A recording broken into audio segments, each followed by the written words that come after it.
बोलिए कार्तिक मास की जय, विष्णु भगवान की जय। कार्तिक मास की कहानी कुछ इस प्रकार से है। एक ब्राह्मण ब्राह्मणी थे, 7 कोस गंगा जमुना नहाने जाया करते थे। ब्राह्मणी बहुत थक जाती थी। एक दिन बोली, कोई बेटा होता तो बहू आ जाती, घर में खाना बना हुआ मिलता, कपड़े धुले मिलते। ब्राह्मण बोला, तूने बड़ी बात कह दी, ला मैं तेरे लिए बहू ला देता हूँ। एक पोटली आटा बांध दे, उसमें थोड़ी सी मुहर असरफी डाल दे। इसमें पोटली बांध दी, ब्राह्मण लेकर चल दिया। कुछ दूर जाने पर जमुना जी के किनारे लड़कियां अपने अपने मिट्टी के घर बनाकर खेल रही थी। उसमें से एक बोली, मैं तो अपना घर नहीं बिगाड़ती, मुझे तो रहने के लिए चाहिएगा। ब्राह्मण को वही लड़की मन भा गई। वह अपने मन में सोचने लगा, यही एक समझदार सी लड़की है। वह उसके पीछे पीछे हो लिया। जब वह घर पहुंची तो बोला, बेटी मैं भूखा हूँ, अपनी माँ से पूछ ले, मेरे लिए 4 रोटी बना देगी क्या? कार्तिक का महीना है, मैं किसी के घर की रोटी नहीं खाता। मेरे पास यह आटा है, अपनी माँ को दे दे और अपनी माँ से कह दे कि आटा छान देगी।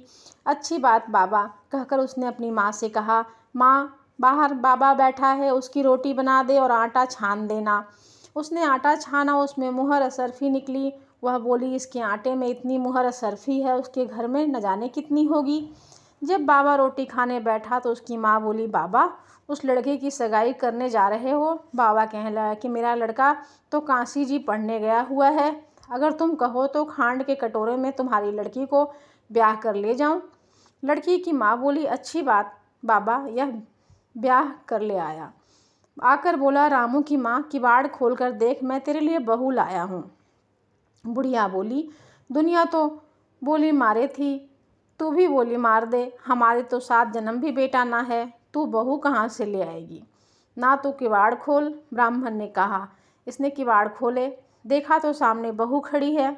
सास आदर सत्कार से बहू को अंदर ले आई। जब बूढ़े बुढ़िया नहाने जाते तो बहू सारा काम करती, खाना बनाती और कपड़े धोती, रात को उसके पाँव दबाती।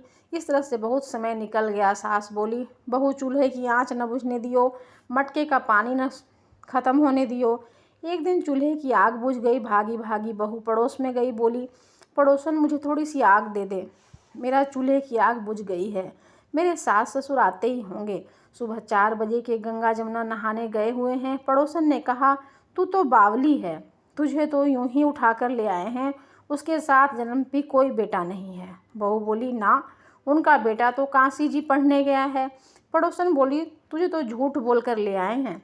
वह बोली, मैं अब क्या करूं? उसने बोला, जली फूकी रोटी बना दे, अनूठी दाल कर दे, खीर की कड़वी दाल में, दाल की कड़वी खीर में दे दे। उसकी पड़ोसन की सीख लग गई, उसने ऐसा ही किया। सास ससुर आए, आज ना तो आदर सत्कार किया, ना ही कपड़े धोए, खाना लगा दिया। सासू बोली, बहू ये क्या, ये तो जली फूकी रोटी है, अनूठी दाल है। बोली, ये यही खा लो सासू जी, तुम एक दिन खा लोगी तो क्या हो जाएगा, मुझे तो जीवन भर अनूठी रहना है। सासू बोली। बहू को तो पड़ोस की सीख लग गई, रात को सो गई। बहू सुबह भागी भागी पड़ोस में गई, बोली, अब क्या करूं? बोली, 7 कोठों की चाबी मांग ले। जब सासू जाने लगी तो बहू आगे अड़ गई, बोली, बाद में आना, पहले जाना, पहले मुझे 7 कोठों की चाबी दे दो माँ जी। ससुर बोला, चाबी दे दो, आज भी इसका कल भी इसका, चाबी कैसे दे दूं, हमारा क्या है, आज मरे तो कल दूसरा दिन। पीछे से बहू ने कोठे खोल कर देखा तो किसी में अन्न, किसी में धन, किसी से बर्तन, किसी में कपड़े, अटूट भंडार भरे पड़े हैं। 7वां कोठा खोला और देखा तो उसमें गणेश, लक्ष्मी, पीपल, पथवारी, कार्तिक के ठाकुर, राई दामोदर, तुलसी का बिड़वा, 36 करोड़ देवी देवता विराजमान हैं। गंगा जमुना है, वहाँ एक लड़का माला जप रहा है। बोली, तू कौन? लड़का बोला, मैं तेरा पति हूँ, किवाड़ बंद कर दे, मेरे माँ बाप आएंगे तब खोलियो। अब तो बहू बहुत खुश हो गई।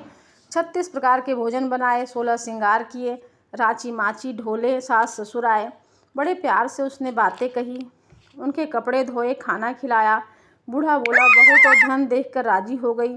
बहू सास के पैर दबाती जाए और कहती जाए, माँ जी तुम इतनी दूर 12 कोस गंगा जमुना नहाने जाती हो, थक जाती हो, तुम घर में नहा लिया करो। सास बोली, बावली, कहीं घर में भी गंगा जमुना बहती हैं? बहू बोली, हाँ माँ जी, चलो मैं दिखाती हूँ। उसमें 7वां कोठा खोलकर दिखाया। उसमें गणेश, लक्ष्मी, पीपल, पथवारी, तुलसा, कार्तिक के ठाकुर, राई दामोदर, शिव पार्वती 36 करोड़ देवी देवता विराजमान हैं। गंगा जमुना बह रही हैं। तिलक लगाए चौकी पर बैठा एक लड़का माला जप रहा है। माँ बोली, तू कौन? वह बोली, मैं तेरा बेटा हूँ। बुढ़िया बोली, तू कहाँ से आया? लड़के ने कहा, मुझे तो कार्तिक के देवता ने भेजा है। जो कार्तिक स्नान करता है उसकी वो सुनते हैं। माँ बोली, बेटा ये दुनिया क्या जानेगी, क्या जानेगा मेरा घर का धनी, क्या जानेगी मेरी देवरानी जिठानी, क्या जानेगी पड़ोसन की तू मेरा बेटा है। उसने पंडित से पूछा। वह बोला, बहू बेटा खड़े हो इस बार। बुढ़िया खड़ी हो उस पार। धाम की अंगिया पहनी, छाती में से दूध की धार निकलने लगी। दूध निकलते निकलते बेटी की दाढ़ी की मूछ भीग गए। पवन पानी से गठजोड़ा बंधे तो तब जाने यह बुढ़िया का बेटा है। उसने ऐसा ही किया। चाम की अंगिया फट गई, छाती में से दूध की धार निकली, बेटे की दाढ़ी मूछ भीग गई। पवन पानी से बहू बेटे का जोड़ा बंध गया। ब्राह्मण बहुत खुश हुआ। कार्तिक के ठाकुर राय दामोदर कृष्ण भगवान ने जैसे बहू बेटा उसको दिए वैसे सबको दियो। बोलो विष्णु भगवान की जय। जो यह कार्तिक स्नान करता है उसकी सभी मनोकामनाएं पूर्ण होती है। बोलो विष्णु भगवान की जय।